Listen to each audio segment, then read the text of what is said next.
Today we're looking at Daniel 4. And why are we doing that? I've seen a couple of things recently that have made me think that things are changing in the world we're living in a way that, well, Daniel 4 addresses, and it may help us with our concerns about what we see going on.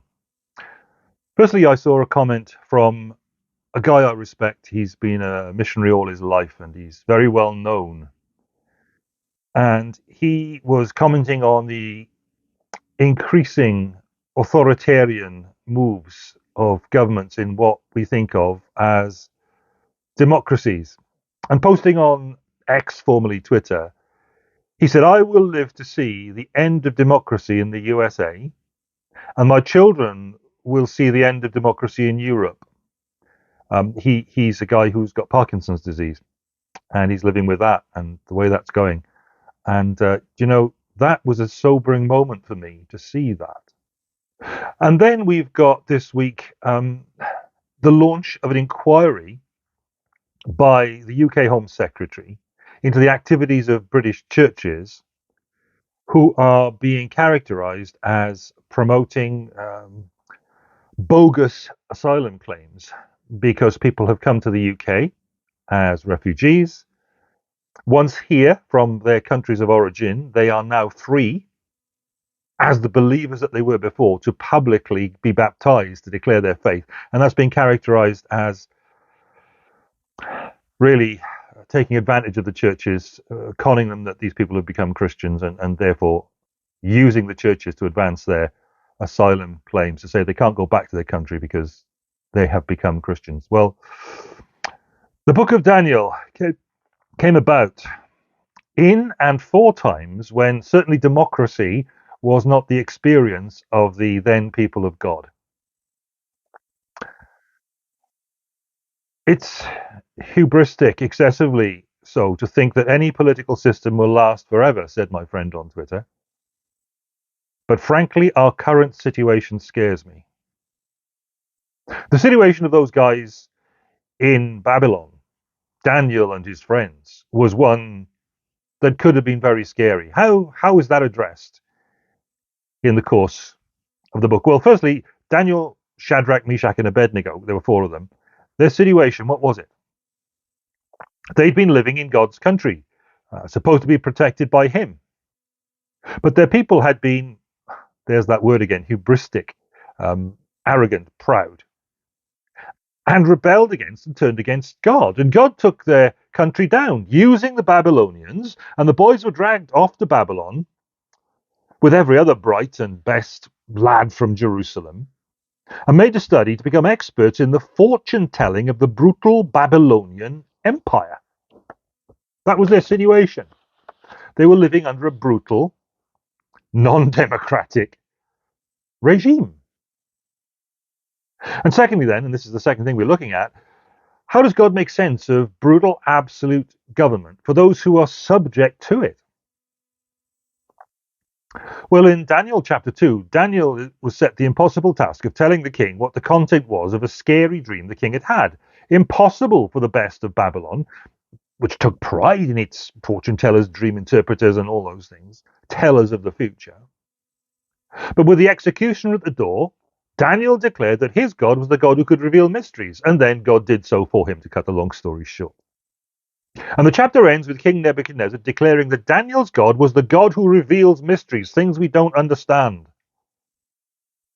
So the God of the Bible is shown to have superior knowledge to the best of Babylon's experts, superior knowledge.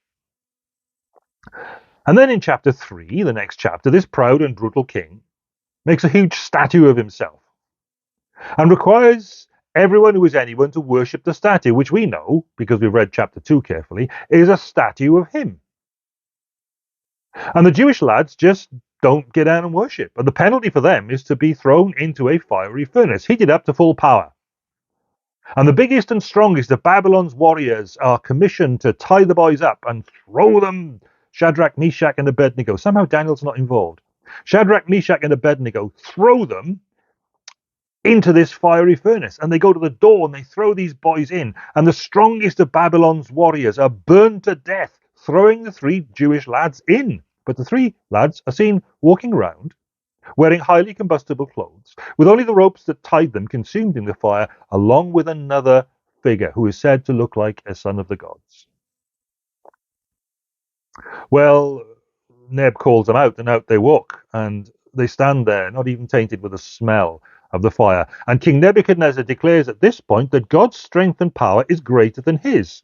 The God who in chapter 2 had superior understanding and wisdom, the God who reveals mysteries, the things we don't understand, is now being declared to have greater power than his, to deliver his people. Superior power to the powerful ruler. Chapter 2, superior knowledge. Chapter 3, superior power to the powerful human king, showing off his human authority. And then we come to chapter 4. And the lesson of chapter 4 of Daniel for people living under brutal regimes is that the God with superior knowledge and understanding, who is the God with superior power, power to deliver from the worst an awful king can do to people he doesn't like, that same God is the one who lifts up and puts down human kings. See, we might be confronted with circumstances that we don't understand why. But with his superior knowledge and with his superior power and power to deliver his people, he understands why. Well, the story of chapter 4 goes like this. Verses 1 to 3, King Nebuchadnezzar writes a letter praising the Most High God for the signs and wonders that Nebuchadnezzar has seen God perform. Well, we've read about them in the previous chapters. Verse 3, how great are his signs, says Nebuchadnezzar. How mighty his wonders. Signs and wonders are the things from the book of Exodus.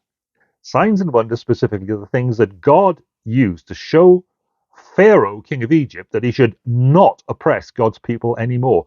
Fascinating, the same words are used here. How great are his signs, says Nebuchadnezzar. How mighty his wonders. His kingdom is an eternal kingdom. His dominion endures from generation to generation. Now, that permanence of God's kingdom is going to contrast wildly shortly with the transience of human great kingdoms, specifically King Nebuchadnezzar's. What's brought Nebuchadnezzar to that view? Well, verses 4 to 18, the next section in this chapter 4 of Daniel, Nebuchadnezzar had a dream that, again, the best of Babylon's dream interpreters and fortune tellers can't do anything with. And this involves a tree of enormous height in the middle of the land. And the tree grew large, strong, its top touched the sky, it was visible to the ends of the earth, very prominent. Its leaves, its fruit gave food for all under it and shelter and so on. Verse 12 tells us, from it every creature was fed. Now that was the role of the king, perceived in that time and culture. Now surely it wasn't hard to recognize King Nebuchadnezzar as the tree in that dream. In his dream, Nebuchadnezzar saw an angel decreeing it should be cut down and destroyed, but its stump allowed to remain, preserved in the field. And then the angel declares the tree, now he will become in his lifestyle like a beast of the field. Beast of the field. And his mind will be changed from a man's mind to a beast's mind. Verse 17, the sentence is by the decree of the watchers, the decision by the word of the holy ones, to the end that the living might know that the Most High rules the kingdom of men and gives it to whom he will and sets over it the lowliest of men. Now that's dynamite. In an absolute monarchy, a total dictatorship for people suffering under such rulers, it is God. God, the Most High, rules over the kingdoms of men, makes them and breaks them. And in verse 18, making like, I don't know, why didn't Nebuchadnezzar understand that this was him? In verse 18, King Nebuchadnezzar calls on Daniel, Belteshazzar, named after the name of King Neb's god, calls on him to interpret the dream. But unlike the last dream in chapter 2, we all know what this dream means already, surely. And we're wondering what's going to happen next. So fifthly then, in verses 19 to 20, I can't count, that's not fifthly, but don't worry about it. In verses 19 to 27, Daniel interprets the dream as we expect. But in verse 26, Daniel explains the stump left means that Nebuchadnezzar will be restored by God to the kingship after all this happens. And in verse 27, Daniel goes on and he appeals to the king on the basis of the dream, this tree being cut down. He says, break off your sins by practicing righteousness and your iniquities by showing mercy to the oppressed, that there may perhaps be a lengthening of your prosperity. And immediately after Daniel says that, verse 28 is brutally short. All this came upon Nebuchadnezzar, full stop. Bang. In verses 28 to 33, Nebuchadnezzar's hubristic, I'm using that word a lot, proud bragging about how great a king he was. 1 year after that warning from Daniel, a whole year went by, and there he is, Nebuchadnezzar walking on the roof of his palace. Look at this great city. I built all this. Isn't it marvelous? Aren't I great? Immediately he did that, the dream came true because he hadn't repented and was still arrogant against God. So in verses 34 to 37 of Daniel 4, we see King Nebuchadnezzar, the beast, going around the place beasting, as it were. But then he comes to his senses. He looks up to heaven and his kingdom is restored. But again, it is Nebuchadnezzar who confesses where he's gone wrong and makes the point, the very point of this chapter.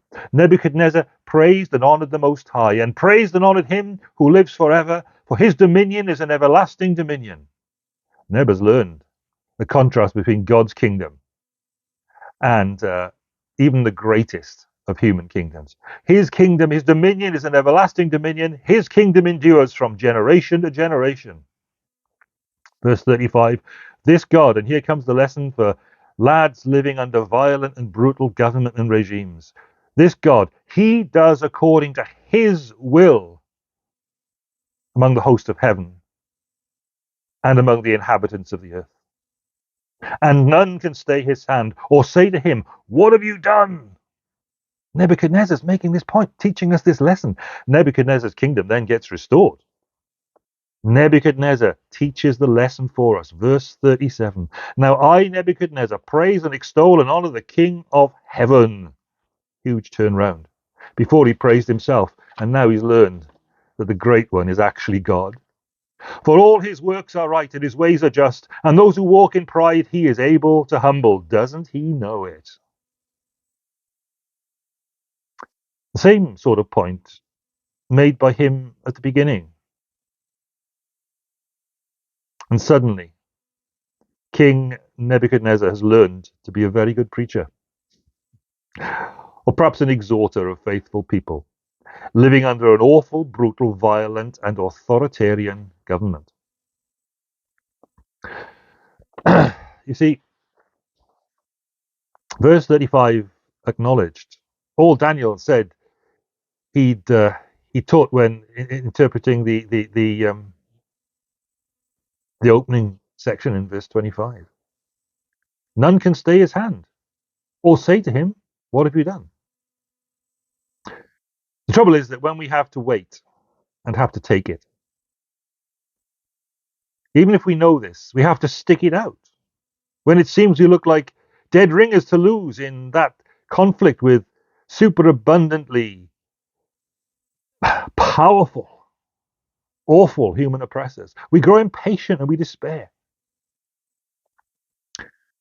Again on social media this week, there was a little video, young people on a glamorous beach in the sun, the beautiful young things.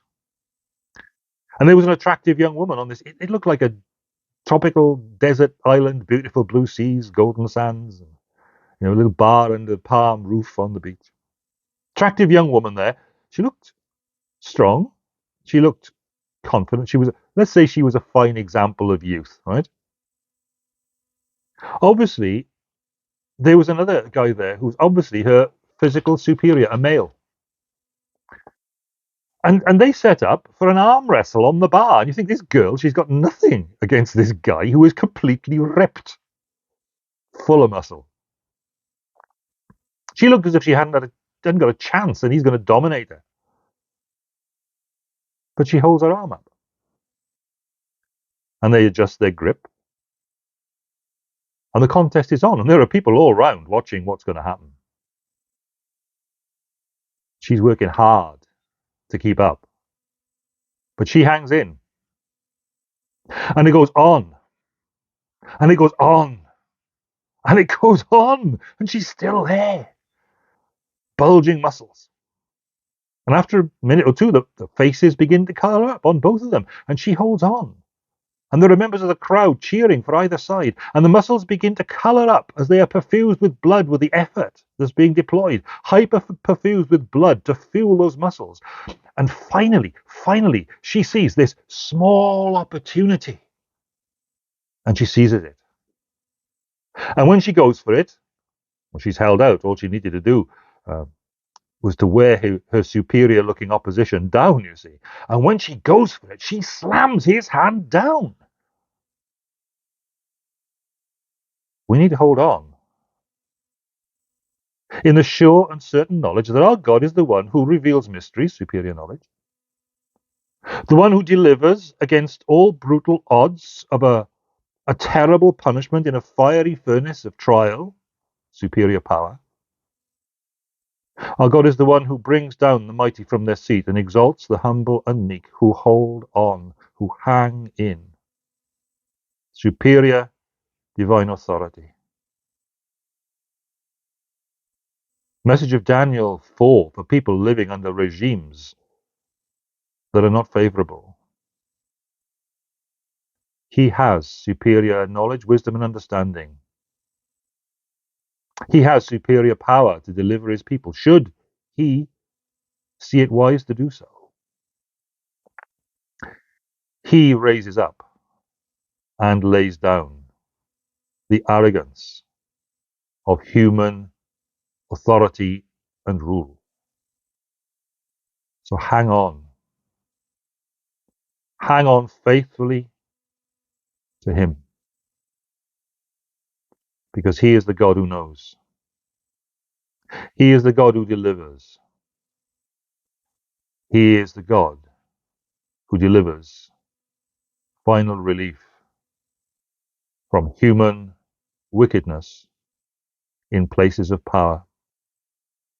And under such circumstances, our job, our challenge, our role, our responsibility, not to get tangled up in politics, but to walk faithfully and humbly with our God.